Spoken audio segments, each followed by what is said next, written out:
Бог да определи и да даде разрешение, защото наистина това е голяма мъка. 8 години не са малко време за оня, който е в постоянен психически тормоз.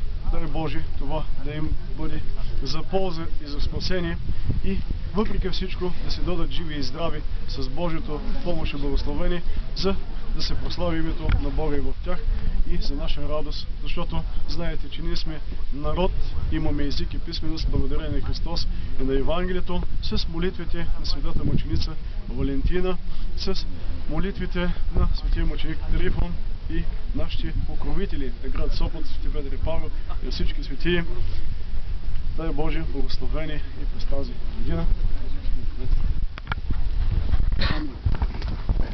Уважаеми съграждани, скъпи гости, искам от мое и от ваше име да благодаря на отец Марко за отслужения водосвет преди малко. В този водосвет ние се опитваме да измолим от Бога три неща. Първо, нека през тази година нашите сърца да бъдат пълни с любов и с добрина, а не с злоба и омраза. Второ, да измолим плодородие по всички наши лозя. И трето, да стане чудо, защото наистина чудо може да спаси нашите медици.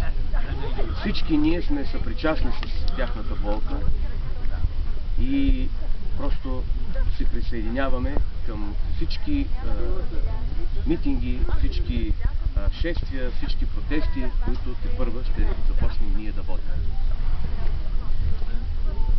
Но радваме се, че и просто не се съмняваме, че това чудо ще стане и се надяваме до година, по това време те да се присъединят вече към нас. Аз ви обещавам, че ще бъдат поканени да празнуват заедно с нас. Дай Боже, отец Марко преди малко каза, това чудо наистина да стане.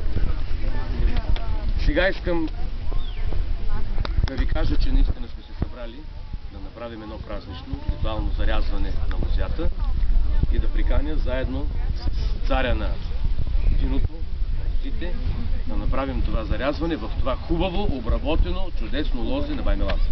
Заповядайте.